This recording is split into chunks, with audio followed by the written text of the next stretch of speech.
butcher your name too. Okay, Sylvain, I am so sorry if I'm saying your name wrong because I'm sure I'm saying it wrong. And I know you already sent me your selection and you wanted me to do image number 6, which is 1, 2, 3, 4, 5. Was it this one? Is this the correct one that you wanted to see? Or do you have a different one? You can pick a different one too if you want, since we just did one of her, but it's totally up to you.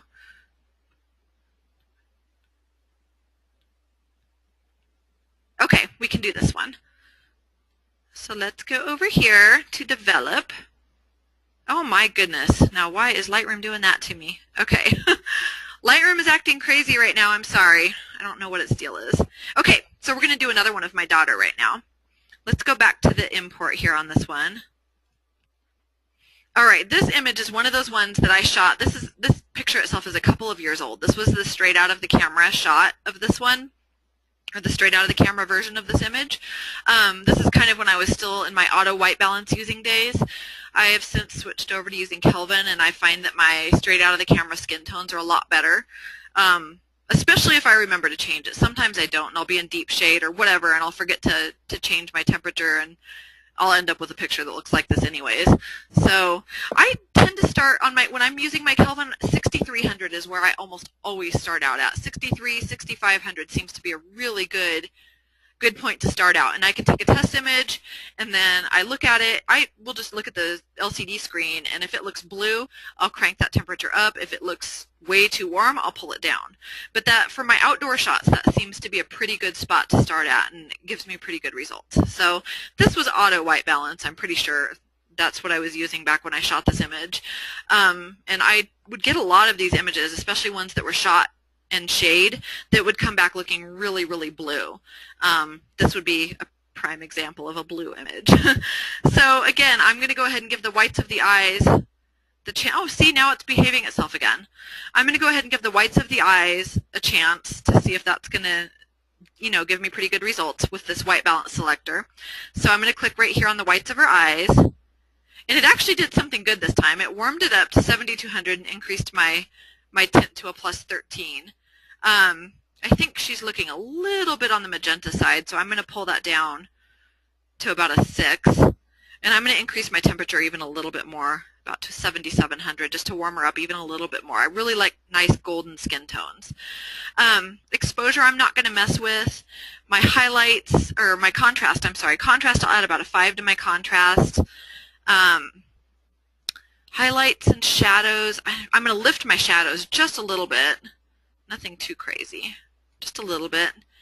I'm going to add some luminance to my skin tones, so I'm going to click on that little circle, come over here to my skin tones and push up, and add just a little bit of light into her face, into her skin.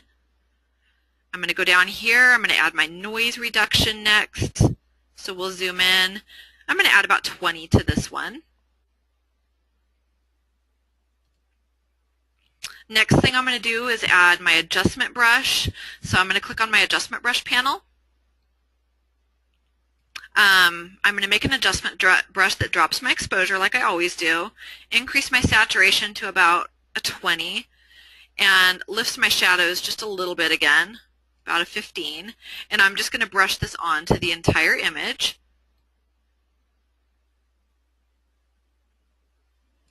And then I'm going to click on Erase.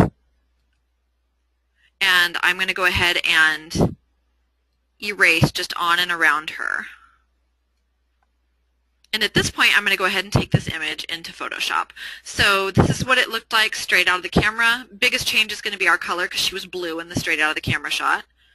And this is what we're moving into Photoshop with. This would be the prime example of an image that you might want to step away from when you adjust that white balance initially. Walk away from it for 10 minutes, then come back. Because going from such a blue image to such a warm image can initially trick your eyes into thinking that you've done it wrong, when in fact you haven't. It's just the drastic change that's playing tricks on your eyes. So let me go ahead and go to Edit in Photoshop. I use the patch tool for those. Let me see. I'm pretty sure she has some in this one that we can go and play with. Okay. So first thing we're going to do is we're going to use that patch tool and the spot healing tool and clean up skin, stray hairs, etc. Yes, there is one, and I'm going to show you a trick. Patch tool is really the only go-to tool for me for something like this, and I do it in little chunks at a time. I'm just going to go down here by the eyelid. I'm going to get rid of that. One's going right across the eyeballs. I'm going to cheat on this picture. I'm going to go across here. I'm going to select that hair that's going right across her eyeball like that, and I'm going to drag it down to the other eye. I know this is crazy, but right about there. And I'm cheating by using the other eyeball, but it did get rid of that one stray hair, which I'm happy about because the stray hair makes me insane. Stray hairs across eyeballs do make me insane. I'm like totally OCD about that stuff. It makes me nuts. So I would go in here and get rid of these ones too, probably just because I don't think they're serving any purpose other than to distract. So. And I'm just using my patch tool right now.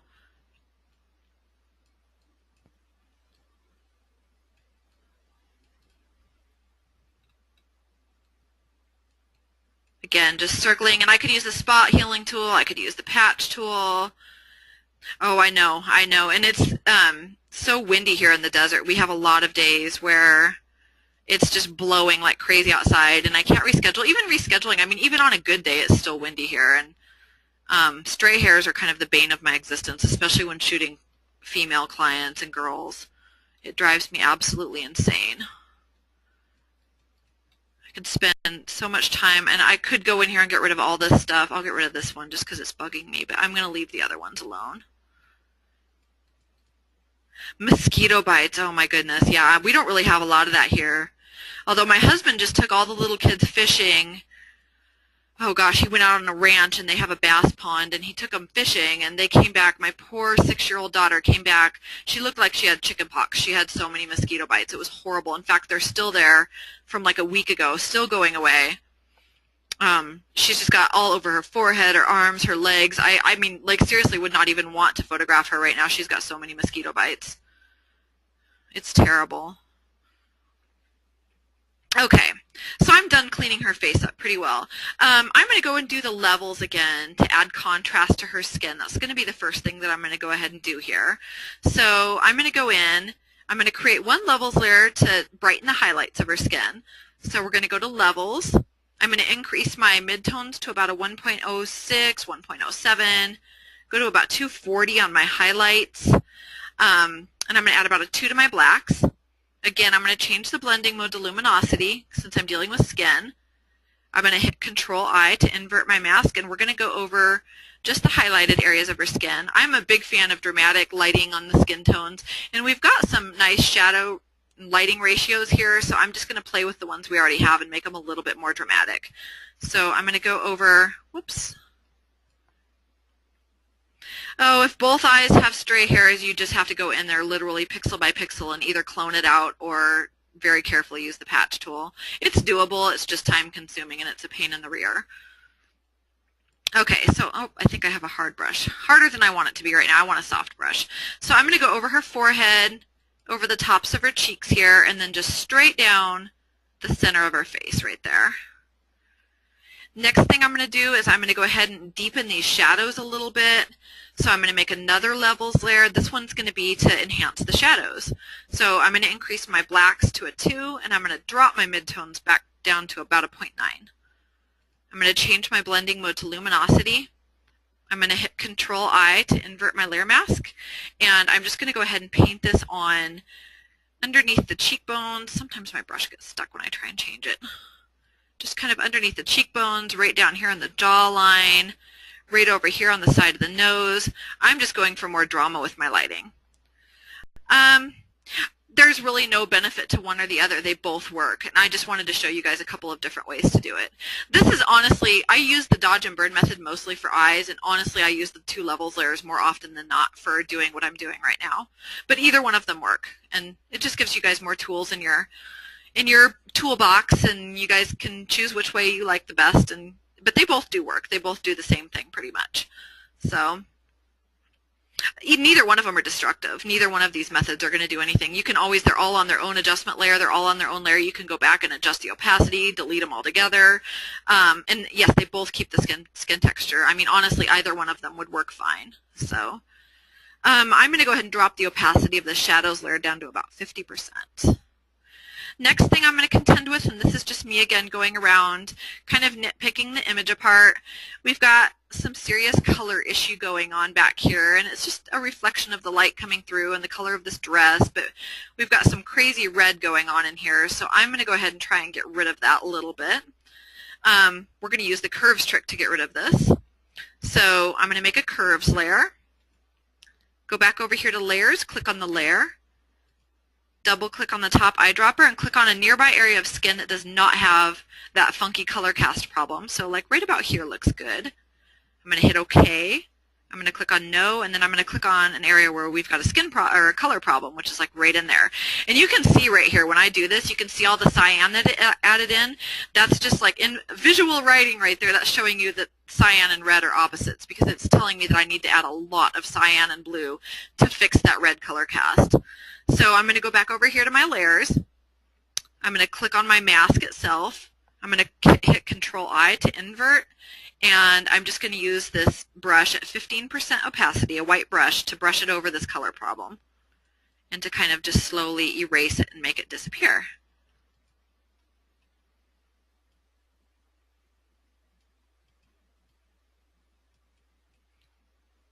I might even hit this little area right up in here that's looking kind of yellow. I don't like that either. And that looks so much better. I mean, it's not 100% perfect, but it's a big, big difference. So we're going to go ahead and leave it like that.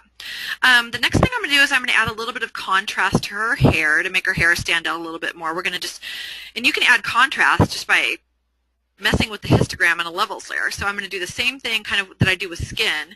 I'm going to pull up a levels layer. I'm going to brighten the highlights a lot. I'm going to darken the blacks a little bit, right about there. And I'm going to brush that, I'm going to invert it and brush that onto her hair. I'm going to leave the blending mode on normal because I don't mind the added warm tones that the normal blending mode adds when I'm dealing with hair. I just don't want to add it to the skin. So I'm going to go ahead and leave it on normal for the hair though. And we're just going to kind of brighten that hair up. And I'm just kind of slopping this on where her hair is laying over here. And you guys can kind of see what that did. It just kind of brightened her hair up, made it stand out a little bit more, made it more contrasty looking. I'm going to come down here and I'm going to go ahead and do my dodging and burning on the eyes also. I know this isn't a super close-up, but I still like to do that. So I'm going to add a blank layer down here, or create a new layer. Excuse me. Change my blending mode to overlay. Whoops, overlay. I'm going to hit D to set my foreground color to black and my background color to white. I'm going to drop the opacity of my brush to 5%, and I'm just going to burn around the outside edges of the iris, the pupil, the eyebrows. I hit the eyebrows a little bit too just because they frame the face so well. I kind of want to make them stand out a little bit more. I'm going to hit the pupils again, get those eyelashes, and then I'm going to use the white brush and I'm going to go around the colored area of her iris. And I see, now that I'm over here, I see this one little stray hair sitting there that's driving me absolutely crazy. I'm going back to my background there and I'm getting rid of this. This is making me nuts. It's got to go. There we go. That looks better. And I think that actually might be a stray hair there, right there too. And it's making me crazy also. I hate stray hairs. Okay, so I use the dodge and burn on her eyes. The next thing I'm going to do is make add some soft light to the image. So I'm going to go into make a curves layer. No altering the curves on this one. I'm just going to change the blending mode over to soft light. I'm going to drop the opacity down to about 35%. And I'm going to go in with a soft black brush and just mask this off of her skin. I'm actually going to take this off of the clothing this time too, which is something I don't normally do, but the clothing is already so crazy saturated that this soft light and this extra contrast is actually just going to make it, I'm sure it's out of gamut right now. So we're going to go ahead and get rid of it off of there. And also when you do soft light, you want to take it off of any areas that are close to clipping in either direction. So if you have any blacks that are really, really dark, you're going to want to take it off of that. anything like this clothing. I mean, it looks pretty and everything, but it's too much. So I'm going to take it off. We're not going to leave it on this dress at all. I'll take it off any areas that are like too bright, too dark. I'm actually going to go back to my background layer and clone out some of these really bright spots. I'm not really liking those at all. I'm just going to go in there and just real quick clone these out. I think they're just distracting and not doing any favors. Or you could get content aware fill to get rid of it for you, which would also probably work.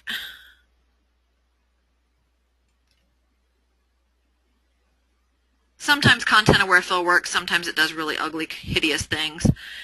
I like to try and give it a chance though, just because it's so much easier than, oh, let's see, I don't know what that is. That doesn't look good though. We'll just leave that one alone.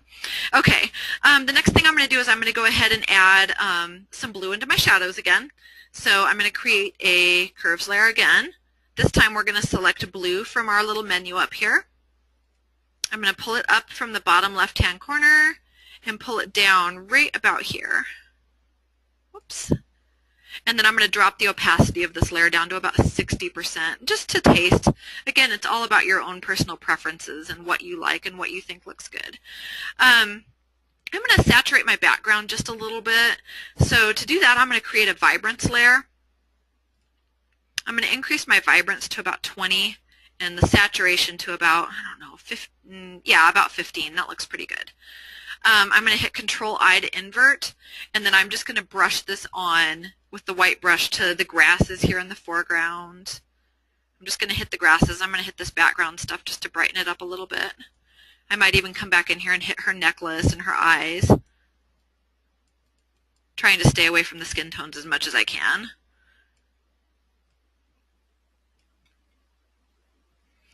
If you wanted to change those background colors, these colors back here in the background, if you wanted to make them look more like fall colors, like golden leaves, that's really easy to do. You can make a selective color layer. So right down here at the very bottom, it says selective color, so just click on that. I'm going to click on yellows from my drop-down menu, and I'm going to add a whole bunch of magenta to my yellows. And maybe even some black.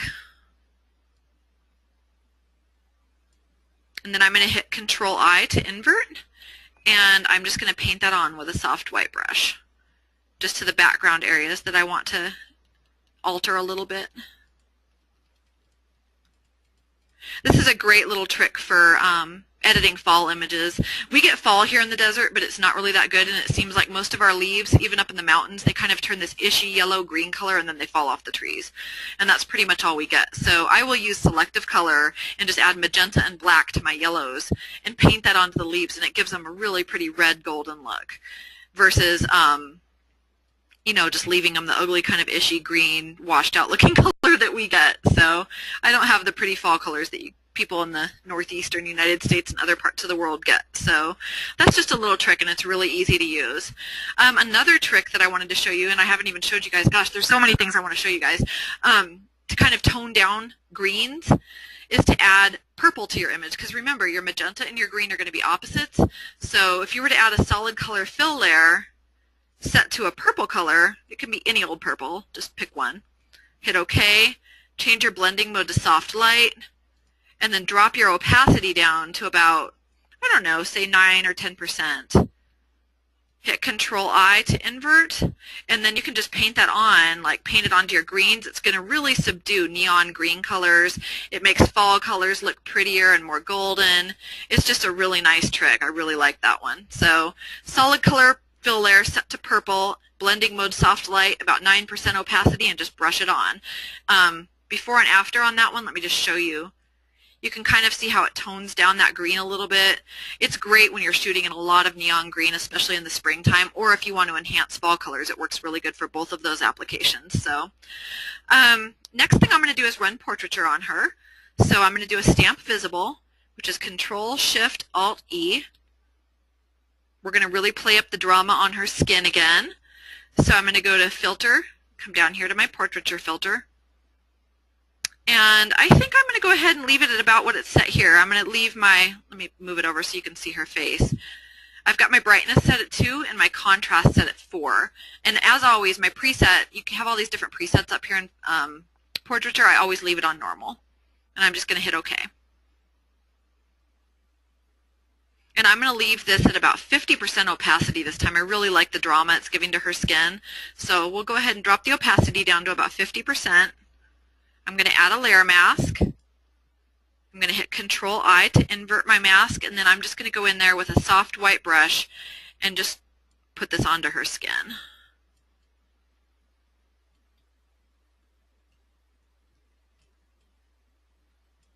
And then I'll go in with a black brush again and take it off of her eyeballs and her eyebrows. If we wanted to add some color to her lips, let's go ahead and do that. This top lip, I see this with a lot of people. The top lip will be a completely different color than the bottom lip. If you want to make this top lip match that bottom lip again, you can use the curves trick again, and it's super easy and quick. So curves, click on the layer, not the mask, double click on the top eyedropper, click on that bottom lip because that's the color we're going to try and create. Hit OK, no, and then click on the top lip. Now I'm going to go and invert my layer mask, and with my brush set to 15% opacity, I'm going to go in there and just brush that onto that top lip and just kind of get them to match a little bit better. There we go. Next thing I'm going to do is add my favorite vignette. So I'm going to do a levels layer. I'm going to drop my midtones down to about a 0.68, my output levels to about a 13, my red to output levels to about a 2, and my blue output levels to about a 6. This might be a little bit much, so we can always drop the opacity when we're done. But I'm just going to go in here with a soft black brush, and I'm going to go ahead and take this off and around her. Whoops. Increase the opacity of that brush would help. So right about there, and I actually like the way that that looks. So that's how I would do this one. Let me go ahead and revert this one for you guys so you can see the before, or the Lightroom edit anyways.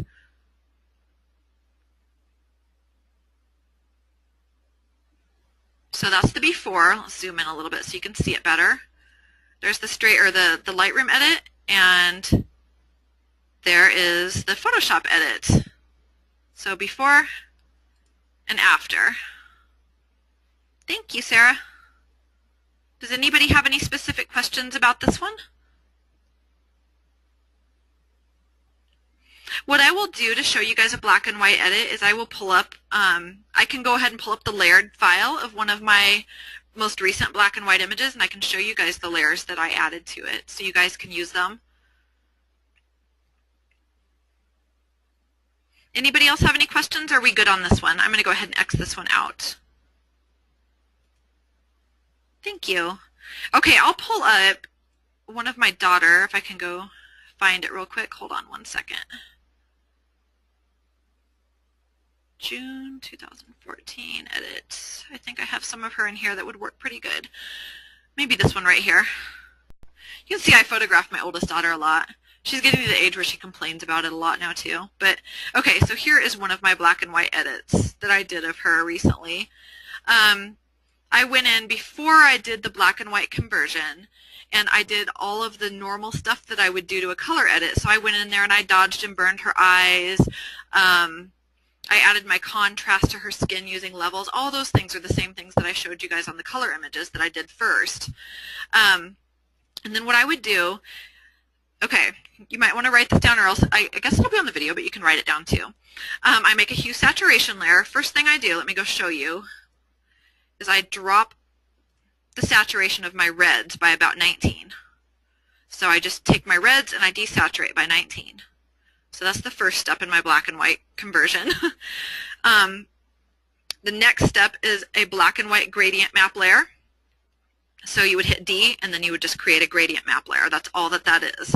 So if I were to do a different one, I can go down here, hit D, and then create gradient map. That actually adds more contrast if you add 2 of them. If you want to make it more moody and more dramatic, you can add 2 of them. I just did 1. Okay, so anyways, so we've got the gradient map layer set to black and white. The next one is a hue saturation layer. Again, this is just to colorize the image just a tiny bit. And the way that I do that, let me go over to the properties. You click this little box down here that says colorize. And then you can play with your hue slider and your saturation. And this is pretty much the values that I always use. I keep my hue set at a 27 and my saturation at a 3. make sure the little colorize box is checked. And that's just adding, let me click this one on and off so you can see what it does. You can see the colorizing, it just warms it up. It makes it a little bit of a warm black and white versus a colder black and white, if that makes sense.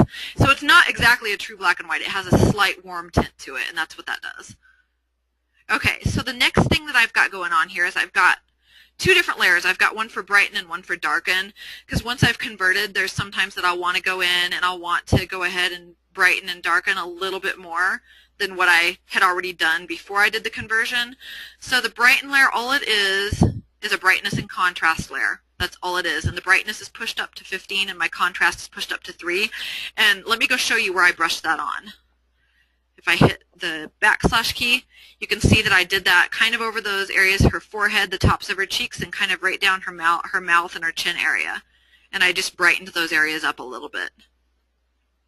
The darken, let me show you what that is. This is if there's any areas in your conversion that are like glowing white and you want to darken them. All it is, again, it's a brightness contrast layer, and I've pulled the brightness down, and that's all I've done there. And on this particular image,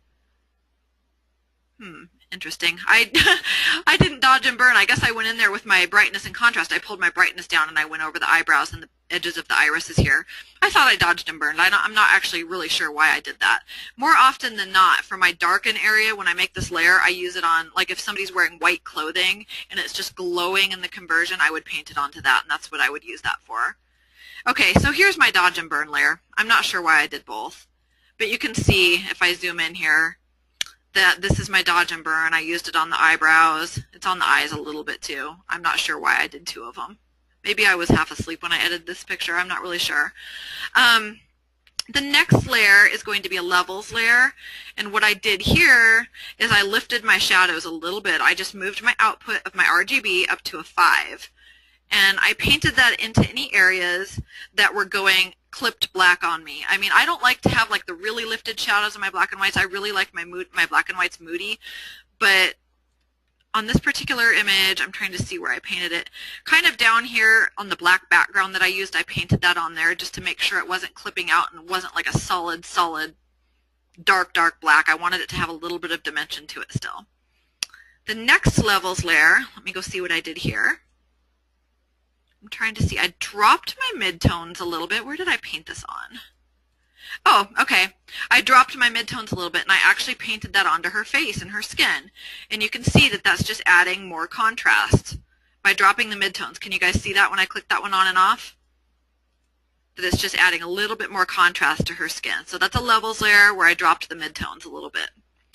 The last step that I did in this conversion was I did a stamp visible, which is going to be your Control-Shift-Alt-E. It gives you a pixel layer up here at the top.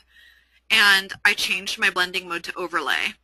And again, this is just adding contrast. So I changed the blending mode to overlay. I dropped the opacity of this layer to about 25%, and I masked it off of any areas that were, again, clipping out and going dark black again. So again, I masked it off of some areas of her hair and this background area over here.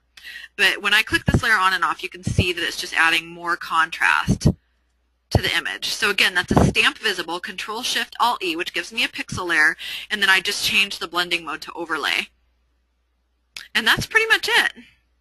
That was the, and I have the before of this image. If you guys would like to see the before, I can go show you. I think I actually stuck it in this catalog in case anybody ever wanted to see it. Let me just go to Edit in Photoshop, and you guys can see the before next to the finished edit.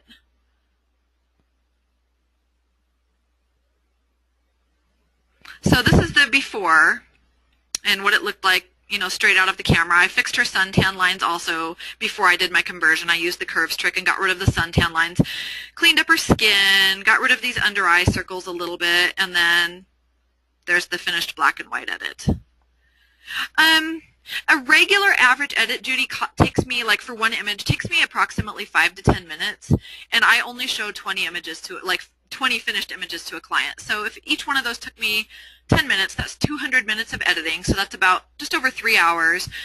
Take into account maybe another hour, hour and a half for call time. So I would say, I mean, on average, if I were to sit down and actually focus, anybody that knows me knows I can't focus and I'm horrible and like I have attention deficit disorder and like I will edit one image and then I'll run off and like do laundry or eat dinner, or do something else, come back, edit another image. If I were to like focus and sit down and actually start with a raw gallery, an entire gallery, cull it, sort it, edit it, I would say probably 5 to 6 hours I spend total per client.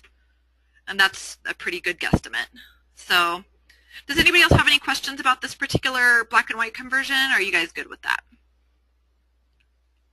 I'm sorry I'm running on for so long. I feel bad keeping you guys sitting here for so long. I talk a lot, so.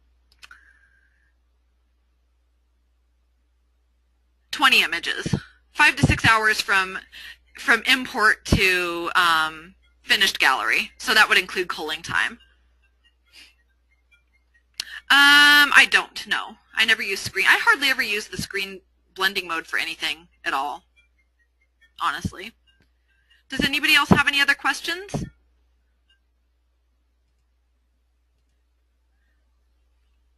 Is everybody good? I'm going to go ahead and I will get out those invites sometime this afternoon to join the Facebook group. They'll come in your email. I have to email them out. So if you don't see them within the next 2 or 3 hours, go ahead and check your spam folder. If you don't see it, email me. And please, please let me know if you did not get it, because I want to make sure that everybody gets that invite. My number one advice for shooting outdoors. Oh gosh, I have a lot of advice for shooting outdoors. I like to shoot in the golden hour, but obviously like a session sometimes will take a little bit longer than that, and you're going to have to start earlier. When I'm shooting outside, we have a lot of bright sunny days where I live. I mean, we're in the desert. It's sunny out. For example, when I'm shooting in the Valley of Fire, that's a good example. That place has a lot of open areas. When I start out shooting outside, because I am a natural light photographer, I start out working in open shade until about the last 20 minutes before sunset. I will go ahead and move out and start backlighting. When I'm backlighting, a couple tips with backlighting. For example, my chicken boy image that I did for you guys, that was shot right after the sun went down. I mean, it had just set. And I was filtering the light through a bunch of really tall grass that was taller than my sun. And so the light was being filtered, which means that direct sunlight is not coming straight into my lens, which means I'm not going to get a hazy image. Hazy images look good sometimes, but I'm not a big hazy image shooter. I prefer more contrasty images. So when I'm backlighting, I try to filter it through something, be it bushes, trees. I'll look, like if I'm in a forest, I'll look for just little patches of soft light filtering through the trees, and that's where I'll place my subject. And I'll watch for that light in their hair, and I'll go ahead and shoot it like that. One example of where I would have done that, let me just go pull up a different image here real quick. If I can find it. These images right here that I did were shot not in the golden hour. I mean, this was earlier than the golden hour, but she was in a forest, and I was literally chasing just tiny little patches of light that were filtering through the trees, and we would sit there and literally move her around until I could see that pretty light in her hair, and that's where I'd leave her and take the picture. So I didn't get a lot of haze. I got a nice dark background without having like blown sky. I try not to have any like sky in my background really, unless I know I'm going to be replacing that sky. So I try to have something nice dark in the background so I can set her off from the background image, and I look for little patches of light that are filtering in. I'll try and stand in the shade when I'm shooting an image like this. If I'm in the shade, my lens is in the shade, I'm not going to get that haze. And yes, this is the 200 f2. If I'm using open shade, I will try and find things that give me dimensional lighting. Like if I'm shooting in the Valley of Fire, I'll put them up next to like a rock cliff, and so I've got shadowing on one side of the face and I've got brighter area on the other side. I don't use any, like indoor lighting? Windows. I don't use any strobes or anything like that. Every once in a while I'll get crazy and I'll do like an outdoor OCF image if I'm being, adventurous. But normally, like with my indoor images, I will just use window lighting. I shoot in my garage a lot. Those images, that black and white one that I did of my daughter last, it was shot in my garage. Let me show you guys something else here real quick. Hold on. Sorry, takes me a second to find these things. Where is it? Here we go. Okay. You're welcome and thank you. This is an image I did in my garage, and here's a pullback of it that you can kind of see. She's angled the wrong way in the pullback because she kind of turned out to face me while I was standing out there taking it. But I usually keep them angled at about a 45-degree angle so you get this nice shadowing and the highlights here. I hang a black piece of cloth up across the bottom, like 3 feet of my garage, to block the reflection from the driveway, because otherwise it'll cause uplighting, which I hate. So I hang this cloth, I just clamp it to the garage, and that's what I use. I mean, my setup is very ghetto, but it works for me. So indoor lens, if I can get away with my 85, I use my 85. I'll use my 50 only as a last resort, because my 50 is absolutely terrible, and it has a really big focus shifting problem. I don't know if that's only for the Canon 50L, but my 50L is a terrible lens, and I'm on my 3rd copy of it, and it's still terrible, and I finally got sick of sending it back and just try not to use it. It works better for full body shots, but like if I'm up close, like doing a close-up like this, I'll focus on the eye, it'll move the focus over and focus on the ear, or the hair, and so my face will be out of focus, and it drives me crazy. So if I have enough room, I'll use my 85 over the 50 every day. So just imagine her in this little pullback. Imagine her turned into the garage more, and I'm over here sitting on an ice chest taking her picture. So, well, I am happy to hear that. I'm glad you guys enjoyed the class, and I will get those invites out within the next couple of hours, and I am going to work. I don't know if I'll be able to get it done tonight, but I will get, sometime this week, I will get this video figured out, and I'm going to get it loaded to that group so you guys can watch this again at your own leisure and go over stuff that might be confusing, and feel free to ask questions in the group also. So I'm glad you guys enjoyed it, and I hope you guys have a good rest of your Sunday. Enjoy your weekend, or if it's Monday already in other parts of the world, you guys enjoy your day. Thank you guys for being here. And look for those invites. If you don't get them, send me an email. I don't want to miss anybody. I don't want to have a mad person like I have from October right now. So email me if you don't get that invite. Thanks, guys. Bye-bye.